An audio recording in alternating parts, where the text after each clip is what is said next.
Salut Carlos. Salut. Salut. Je te fais un check comme ça. Bonsoir. Bonsoir. Salut. Bonsoir. Bonsoir. Bonsoir. Bonsoir. Merci Désolé d'être pour le avec retard. nous. Pas de souci, pas de souci.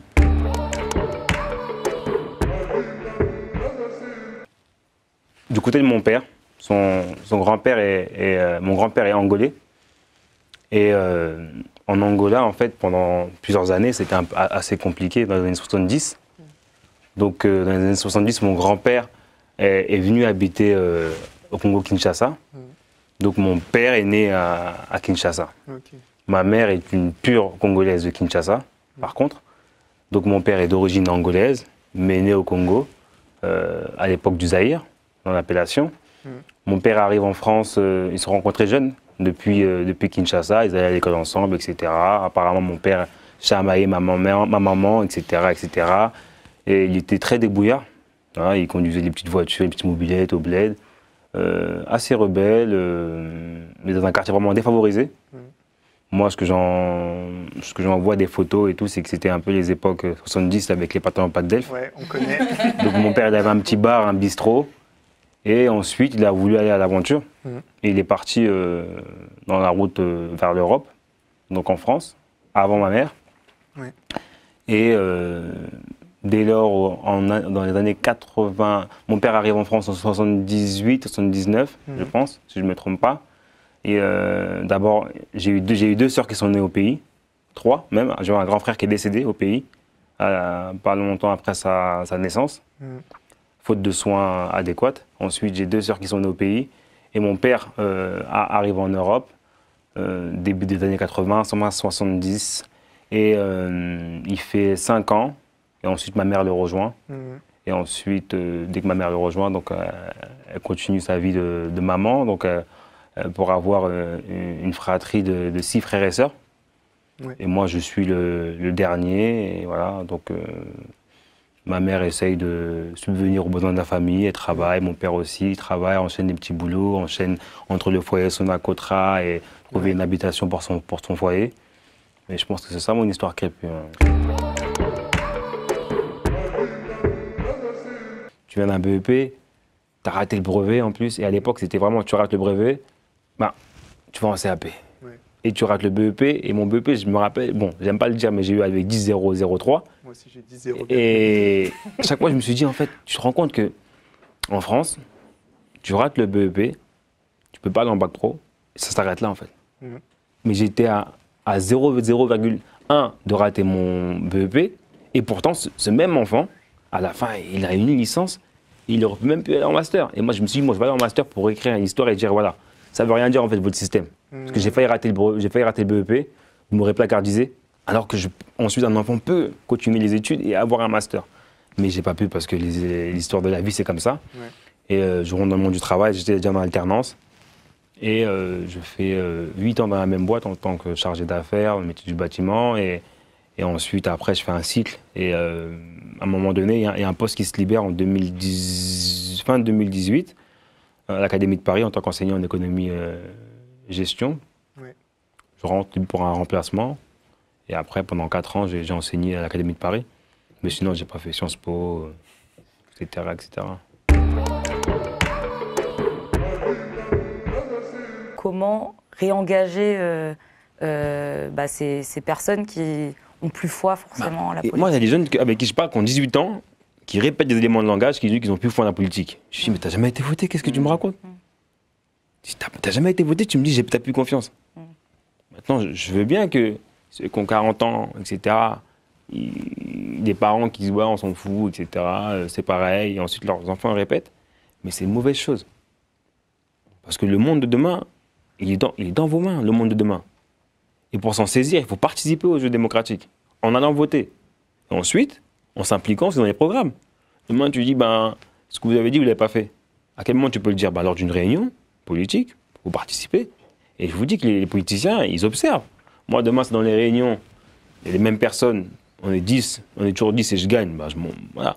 Si demain, je gagne, mais on est à 30 personnes, il y a de la contradiction, des réunions publiques, on fait thématiques, etc. Mon programme, il va évoluer. On discute avec les gens. Il faut remonter les problématiques. Mais t'en as beaucoup aussi qui se disent, peut-être que mon intérêt, il est plus en Afrique, en Asie ou autre. Donc, c'est pas forcément qu'ils ne veulent pas se battre. T'en as qui ont voté aussi. T'en as qui ont essayé de voter et qui se sont rendus compte qu'au fur et à mesure des années, la droite, elle prenait de plus en plus de place, malgré le fait qu'on votait à Qu'est-ce qu'on gauche. fait quand c'est comme ça? On analyse, on regarde son bâtiment, le taux d'abstention, on va voir son voisin. Comment tu agis? Tu veux que ça change, mais comment tu agis? Maintenant, moi, j'entends ceux qui disent Back to Africa, déchirez vos passeports, allez-y. Je trouve ça violent. Non, mais il faut le dire parce qu'il faut savoir qu'en Afrique, il y a une jeunesse qui existe aussi. À chaque fois, moi, je trouve, il y a beaucoup de gens qui disent ouais, moi, je veux rentrer, etc. Là-bas, là-bas aussi, ils sont là. Hein. Le jour où l'Afrique va se lever, d'abord, c'est pour ceux qui vivent vraiment là-bas qui vont devoir en profiter. Parce que beaucoup de gens disent oui, comme si c'était une chaise gardée. Oui, on va repartir, je vais repartir là-bas. Mais là-bas, le monde, il avance.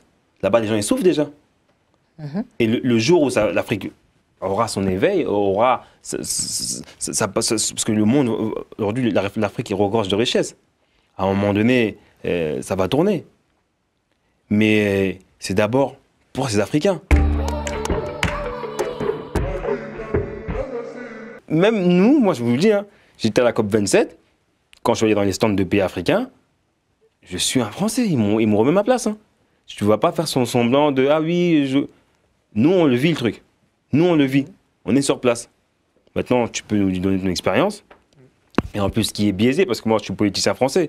Donc, je ne veux pas aller dans un esprit de patriarcal à dire « Oui, il faut faire ça maintenant au Congo. Hein. » Non, moi, c'est pas mon... C'est eux. Et ils sont super bons. Et je vous le dis, hein, il y a des politiciens et des gens engagés dans les pays africains qui sont super bons, meilleurs que moi. Et c'est eux le futur. Il faut leur laisser.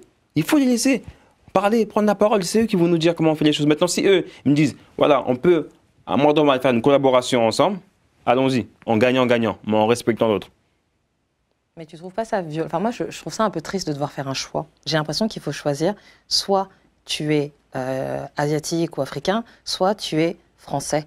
Parce que quand tu as dit qu'ils brûlent leur déchirent leur passeport, oui, parce que dans le sens où si tu te dis que tu es ici, tu vis ici, mais tu dis que tu ne l'es pas. Moi, je connais des jeunes là-bas qui voudraient venir ici, qui voudraient faire ce saut-là. Et en fait, moi, je trouve que c'est super hypocrite, égoïste, de dire non, moi, je m'en fous de ça et tout ici, ce truc, mais je vais être là-bas. Je te promets, vis ce que ceux qui sont là-bas ils vivent. Celui qui est là-bas, il me dit, moi, j'aimerais bien avoir un passeport pour pouvoir voyager. Moi, Et on se disait, mais qu'est-ce que tu as pensé alors? Absolu. Les prévisions météo indiquent une détérioration significative du climat. Pas du tout. C'est violence.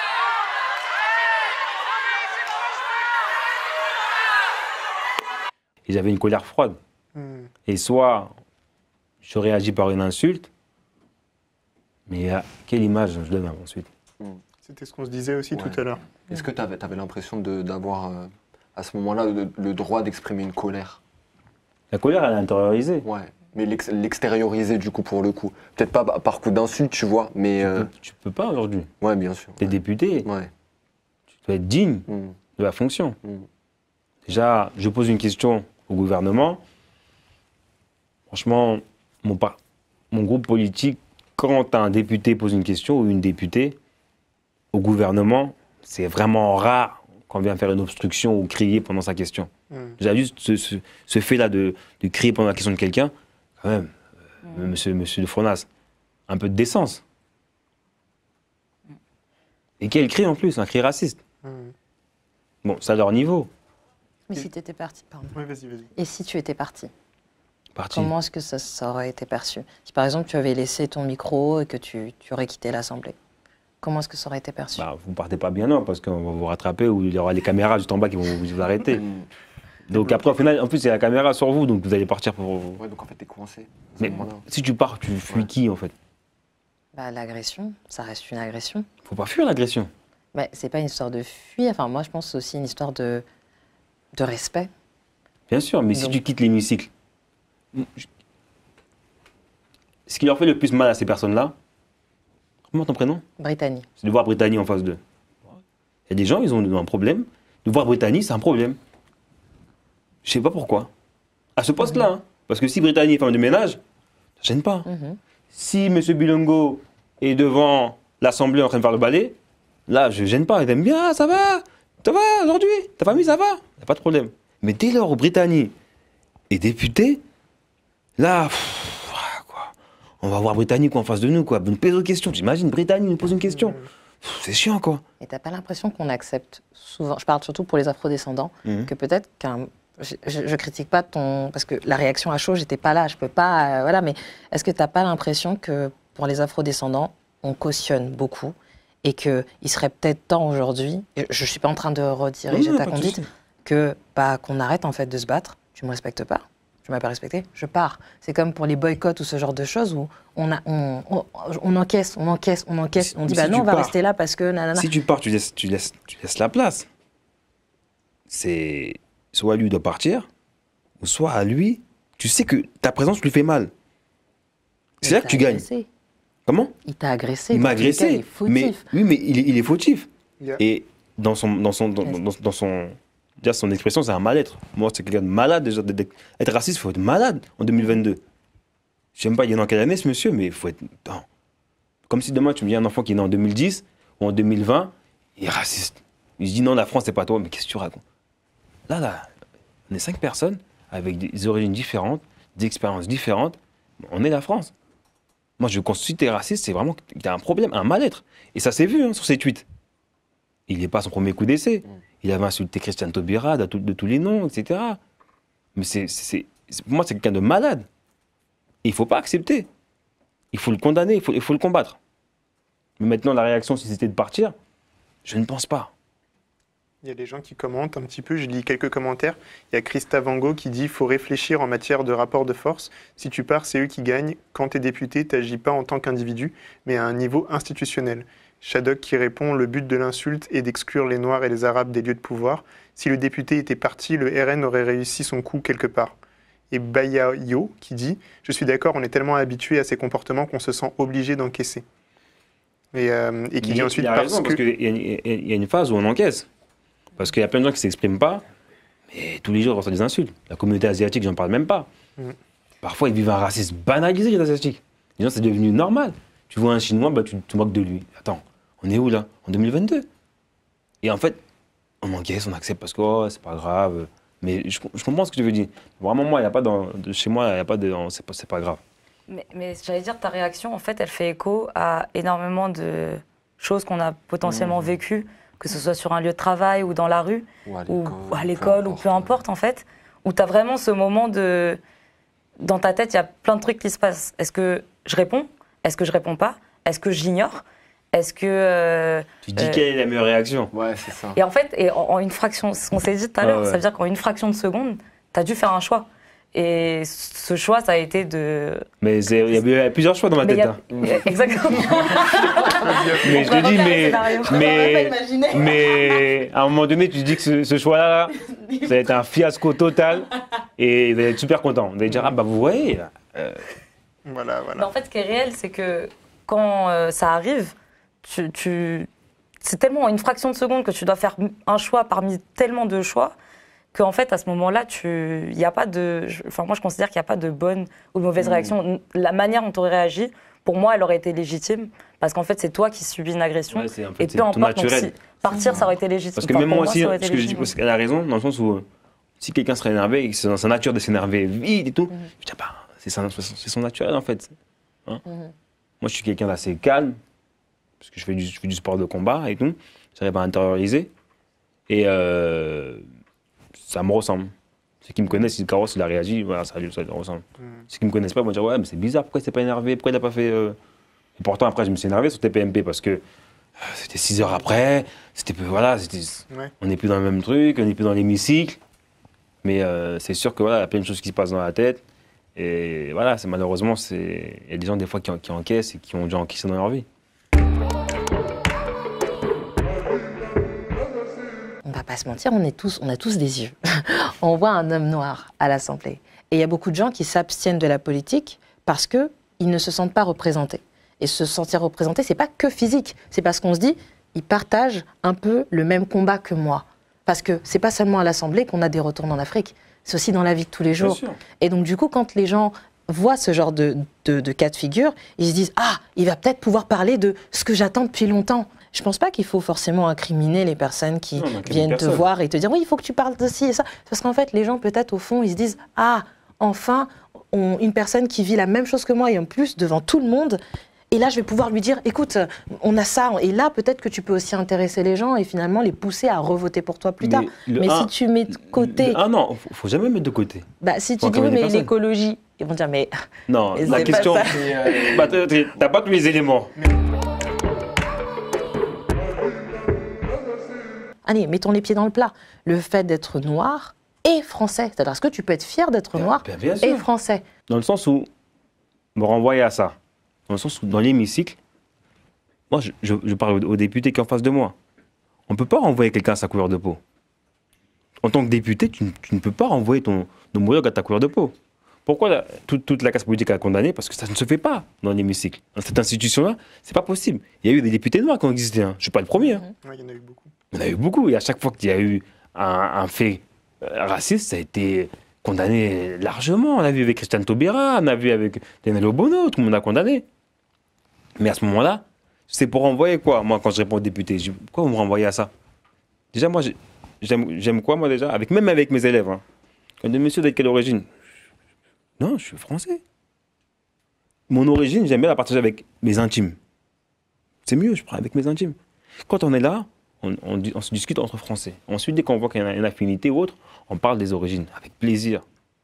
Moi, je parle la langue de mes parents, je mange, je suis un friand d'Afrique. Mais dès lors où on est dans l'hémicycle, il n'y a pas d'intimité. Tu me respectes, je suis français, comme toi. On est pareil. Nous sommes députés français et tu dois l'accepter. Maintenant, si tu me renvoies à ça ou à ma couleur de peau, bah c'est la haine raciale. J'aimerais bien que vous répondiez de ce sujet-là. Mais dès lors où on lui dit, mais monsieur, moi, vous me renvoyez à quoi en fait? Vous n'avez pas vu, il s'est lavé les mains. Non, c'est pas ce que je voulais dire. Non.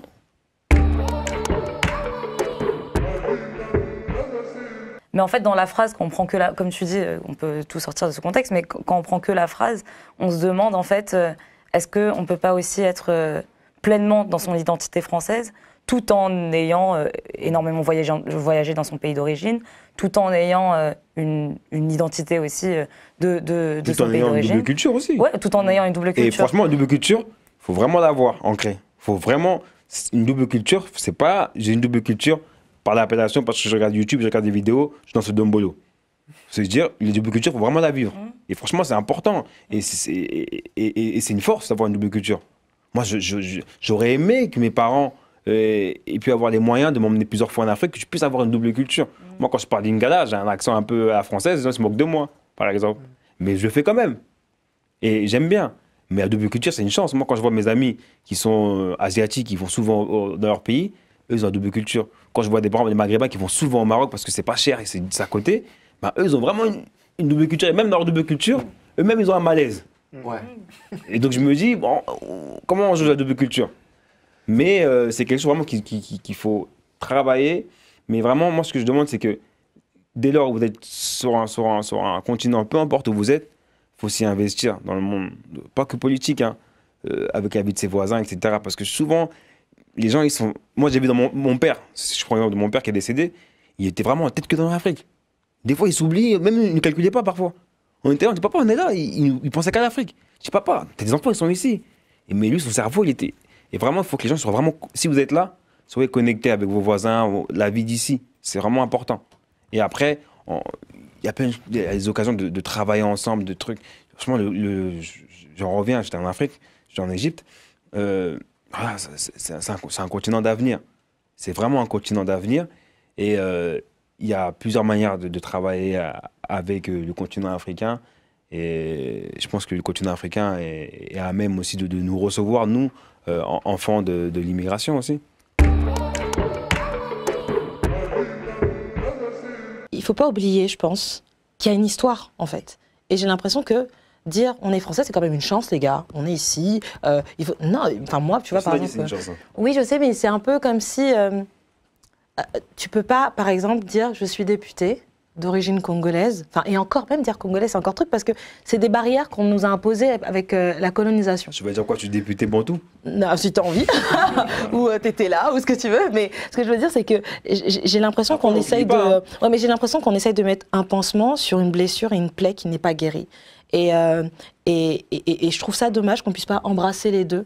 Parce que, mine de rien, c'est pas de notre faute, en fait. Parce que quand on dit, en gros, l'assimilation, par exemple, ou accepter le fait d'être français, blablabla, on n'a pas choisi. Et nos parents, je pense que s'ils avaient le choix, parce qu'on le voit, tu dis, ton père, il avait souvent la tête en Afrique, c'est parce que s'il n'y avait pas eu l'esclavage et la colonisation, on sait très bien que ces terres-là, aujourd'hui, n'auraient pas besoin de migrer ici. C'est parce qu'il y a un contexte historique, il y a une histoire, et je pense que dans le fond, ils sont venus ici parce qu'ils n'avaient pas de choix. Nous, on est nés, on a grandi ici avec cette petite schizophrénie identitaire qui fait que, limite, on oublie un peu notre couleur de peau ou autre. On n'est pas condamné à l'Afrique, c'est sûr. On a quand même une culture variée, mais je ne pense pas que c'est une question de parler sa langue ou une question de voyage. Moi, je suis, comme Kwame Nkrumah disait, je ne suis pas africain parce que je suis né en Afrique, mais c'est parce que l'Afrique est née en moi. Il y a un truc du genre. Et je ne vais pas me mentir, je me regarde devant le miroir. Même si après, je peux changer un peu l'histoire et dire, les gars, les premières populations étaient noires. Et quand on regarde même les ancêtres des British, on a vu que c'était des Noirs, etc. Donc on peut dire aussi que la France, c'est chez nous. Mais dans le fond, je ne pense pas qu'il faille rejeter justement le fait qu'on est issu de l'immigration. Moi, je pense que c'est un bon point d'honneur, justement. Tu ne rejettes pas. Oui, mais je pense que c'est un bon point d'honneur. T'es française. Oui, je sais, mais après, je ne t'impose pas d'assumer le bagage que tes parents ont eu. Mais tout le monde assume. Ici, vous êtes tous des Français avec des origines. Oui, mais tout à l'heure, tu disais qu'on est Français. C'est comme si tu disais on est Français, point. Non, mais dans l'intime, on est, les gars, vous savez oui, ce que dans l'intime, parce que dans l'intime, ou dans le sens où, moi, ensuite, quand je vais discuter avec les... Je parle de moi. Donc, quand je vais discuter avec les gens, je rentre dans l'intimité avec des gens que je connais, avec des gens avec qui j'ai une affinité. Devant mes élèves. Et en plus, je fais une école. Un mois avant Montmorency, où les petits me posent la question, le proviseur il me dit oui, monsieur Bilongo, il y a une question, c'est sur votre origine, ne répondez pas, s'il vous plaît. Je dis non, j'ai l'habitude. Et je réponds, moi, je dis mais non, je dis aux élèves, en fait, vous mettez des cloisons à chaque fois. À un moment donné, moi j'ai connu, hein, les Brazza, papa avec Solkin, les Gabonais, papa avec truc, Camerounais, papa avec un truc. Je dis, non, les camarades, en fait, il faut juste discuter, vous êtes tous des Français. Mais c'est pas comme si. Mais, je sais pas, cette phrase. Mais non, je sais pas, quand on dit que cette phrase n'est pas agressive, cette phrase. Mais parce que tu dis, il faut tous discuter parce que vous êtes juste tous des Français. Mais c'est à cause des Français que justement, il y a cette séparation, par exemple, entre les Quinois et les Brazzavillois. Il y a une histoire. C'est à cause de quel Français? L'histoire coloniale, c'est plus la même France. La France aujourd'hui, demain, tu peux être présidente et tu vas être. Comment ton prénom? Brittany, ça veut dire présidente de la France. Peut-être que Brittany va dire, maintenant, en tant que présidente de la France, je vais m'excuser pour la colonisation, je vais faire ça. Mais ce sera la nouvelle présidente. Mais ce ne sera pas mon rôle. Mais si tu es présidente, tu choisis. Oui, mais en tant qu'issu de justement ces populations-là, ça n'aura pas de sens. Mais non. Ça n'aura pas autant de sens que si Macron, lui, par exemple. Mais c'est qui, lui, Macron? Mais non, ça ne veut rien dire, Brittany. Mais c'est pas... Pourquoi tu me dis que ça n'a pas de sens par rapport à lui? Il a quoi plus que toi? Si je suis présidente de la France, par exemple. Et pourquoi tu me dis pourquoi voilà. Si moi, parce que voilà, je vais m'excuser, alors que ce sont mes ancêtres à moi qui ont vécu ça, ça n'aura pas le même impact qu'une personne qui, justement, ses ancêtres ont participé à cela. Mais non, parce que toi, au final, tu es française, et même cette personne-là, peut-être qu'elle n'aura jamais l'envie. Aujourd'hui, ça, c'est pas le cas, par exemple. À certains points, c'est pas le cas. Ils n'auront jamais cette envie-là. Peut-être les gens, il faut que demain il y ait une présidente comme toi ou autre pour arriver à poser ces questions-là sur des bases saines. Peut-être que la personne qui lui, il a ses ancêtres qui ont participé, lui il sera toujours en mode, je veux pas déclarer les choses parce que mes ancêtres ont participé. Mais toi, t'es de l'autre côté, donc t'auras en mode, je suis de nouvelle génération, je sais ce qui s'est passé, je suis partagé, mais je sais que la France a mal fait des choses, donc je les pose sur la table. Je suis entièrement convaincu que le racisme en 2022, c'est de la bêtise humaine. Mais il ne faut pas penser ça comme un continuum, en fait, de l'histoire raciale en France jusqu'à maintenant. Franchement, quand moi je vois des petits qui ont 15 ans, 16 ans, qui n'aiment pas leur prochain ou autre, attends, quel continuum il a, ce petit-là de 15 ans? Pour pas aimer son camarade. L'école. tout Comment le système. on construit une société, Regarde, en fait. Les stations de métro, où tu as encore des noms du Gommier. Voilà. Voilà, les statues, où, comme je disais, tu vas à Marseille-Saint-Charles en bas, tu as une femme noire dénudée et une femme asiatique dénudée, il y a écrit colonie d'Afrique, et elle a un singe à côté, et colonie d'Asie, où il y a tellement l'histoire. Ce qui se passe dans la Caraïbe aussi, avec tous les militants qui se sentent insultés à chaque fois qu'ils voient des figures de, comment est-ce qu'il s'appelle là, Schulcher, etc. En fait, l'environnement, il est fait pour. Ce que je disais, quand tu vas à l'école et qu'on t'apprend à valoriser De Gaulle, par exemple, parce qu'on est en France, De Gaulle, ou voilà, oui, ou bon, ça encore, bon, normalement, tu es quand même De Gaulle ou Napoléon, mais qu'on t'apprend pas qu'en même temps, il y a eu des massacres, qu'il y a eu l'esclavage en même temps, qu'il y a eu la colonisation en même temps. Ben en fait, le système, il est fait pour. Regarde, moi, à l'école... Non, à l'école, on parle un peu d'esclavage à l'école. Oui, mais justement, on t'en parle de manière à ce que tu aies honte. Le seul moment où on parle des Noirs, dans l'histoire de la France, et pourtant, il y a des Noirs qui ont fait plein de choses. Tout à l'heure, on parlait de politiciens. Je ne pense pas que beaucoup de Noirs qui sont allés à l'école, ou même de non-Noirs, connaissent son histoire. Mais le seul moment où on parle des Noirs, c'est l'esclavage, la colonisation, le Noir dans le désert qui a du rhume, qui n'a rien à manger, et les Noirs qui brûlent des voitures dans le 93. C'est tout. Et les Arabes, c'est un peu la même chose avec les attentats du 11 septembre, etc. Mais non, on ne parle pas... Pas que quand même. Oui, mais c'est majoritairement... Il y a des profs d'histoire quand même qui aujourd'hui... Je ne sais pas de quelle année tu parles, mais... Oui, mais c'est jamais genre... C'est pas pareil aujourd'hui. Franchement, les profs d'histoire, ils ont changé. Et même, je pense que dans le live, il doit y avoir des profs qui sont dans le live. Moi, j'ai été enseignant. C'est plus pareil. Hein. Franchement, c'est plus pareil. Franchement, des profs d'aujourd'hui... C'est pas une histoire des profs d'aujourd'hui, c'est le programme scolaire. Si, parce que les profs d'aujourd'hui, c'est vous, c'est toi. La plupart des enseignants, la majorité, sont forcément de gauche. L'éducation de l'école de la République a souvent été faite effectivement par des gens de gauche, mais parfois avec une très mauvaise connaissance des enjeux liés au racisme et les enjeux historiques, genre de comment le racisme s'est construit. Et du coup, même avec la meilleure volonté du monde, c'est comme si... le racisme a perduré, a continué, on l'a intégré en nous, quoi. Je pense que ce dont on essaye de parler tous, en tout cas, c'est des notions qui nous intéressent, c'est la question du racisme systémique aussi, c'est-à-dire comment est-ce que c'est pas une question juste de la personne qui est bête, parce que on est tous et toutes bêtes en fait à certains degrés sur certaines questions. Mais cette personne, c'est le symptôme en fait. C'est ça, cette personne, nous, ce qui nous intéresse, c'est pas de la pointer du doigt, mais c'est de se dire, l'idée qu'elle a eue, elle n'est pas venue de nulle part. C'est comme la langue française, c'est pas nous qui l'inventons en fait. Et donc le racisme tel qu'il existe en France, c'est pas moi qui l'invente ou c'est pas Monsieur de Fournas qui l'invente. C'est une culture spécifique dans laquelle on est plus ou moins baigné. Bien sûr, mais comment c'est ancré. Et comment on s'attaque à ça? Non, c'est ancré. Je pense que ça va jamais disparaître. Donc c'est un plus ça en communication. C'est un système. Par exemple, tu vois à la télé, des fois, il y a des journalistes, ils vont faire 40 ans, c'est la même personne qui prend le JT de TF1. T'imagines l'enfant qui regarde le JT et dit, bon, je vais faire comme métier, et il va vraiment vers ce métier-là, mais en fait, c'est bloqué. Mais c'est ce qui génère des racistes, parce que les gens se disent, ce n'est pas fait pour les autres, parce qu'on n'a pas l'habitude de les voir. Et il faut exploser. Et quand tu dis, Brittany, tu peux être présidente et tout... Soit tu peux être présidente. Ou que je puisse être présidente, en fait, quand on ne se voit pas dans l'espace public, on ne peut pas se projeter... Il faut briser, faut briser. Moi, avant de trucs, je ne me suis pas vu dedans. J'ai dit, je vais rentrer. Je vais exploser. Mais on est d'accord que derrière, c'est tout un système, du coup, qui existe et qui est fait pour mettre des barrières. Il faut exploser. Ouais. Il faut exploser. S'il y a des barrières, il faut les exploser. Mais après, la question, c'est, OK, on les explose, imaginons. Mais maintenant, qu'est-ce qu'on fait une fois qu'on est là? Tu vois, est-ce qu'on peut, une fois qu'on est rentré dedans, imaginons, tu vois, qu'est-ce qu'on apporte de concret, de suffisamment fort pour qu'on puisse changer ce truc qui n'est pas juste les personnes contre lesquelles on se bat, mais qui est la manière dont est organisé ce truc. Il faut que les gens se rallient à un programme, il faut vraiment aller sur la base d'un programme. Il ne faut pas juste dire, on va entre gens de couleur, non.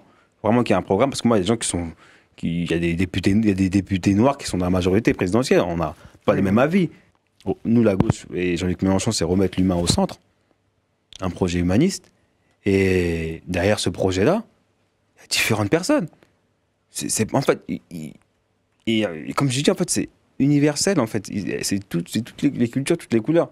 Demain, ça n'existe pas un gouvernement où tu dis, tu fais abstraction de Chine, tu dis, parce que comme elle est vietnamienne, elle ne vient pas, on crée des cloisons. Non. il faut être d'abord, il y a un programme, une vision, une jeunesse qui a envie de faire changer les choses, et on y va. On fait un selfie, on voit, il y a différentes couleurs, et on avance ensemble. Il y en a plein. Donc il y a plein de commentaires qui remontent. En général, comme je l'ai dit tout à l'heure, les gens te trouvent quand même trop utopiste sur certains points. Mais tu pourras revoir le live. Je suis utopiste, je vois le monde en bisounours, j'y crois. Pourquoi j'y crois? Parce qu'il est 23h et je parle de politique avec des jeunes. C'est pour ça. Voilà, il est 23h. Il est tard. Il est 23h. T'as quel âge? 29 ans. 29 ans, t'as quel âge? 28. 27. 27, voilà. Donc je suis super content. Et je ne suis pas utopiste parce que je me dis, en fait, voilà, la jeunesse, elle est là. Et cette jeunesse-là, elle croit en la politique. Elle parle de politique à 23h. Elle aurait pu être dans une chicha ou dans un bar, à danser, etc., à faire de la fiesta. On est mardi soir ou un mercredi soir. C'est possible de faire la fête le mardi soir. Mais non, ils sont là. Ils ont voulu faire une discussion politique avec un député. Et c'est super intéressant. Et l'avenir, c'est vous. Et l'avenir, c'est vous. Je vous le dis, c'est vous. Et je ne suis pas utopiste. Et c'est vraiment réel. Parce que vous êtes d'une richesse incroyable. Vous êtes super intelligent. Vous avez de la répartie. Vous avez tout ce qu'il faut. Vous avez tout ce qu'il faut.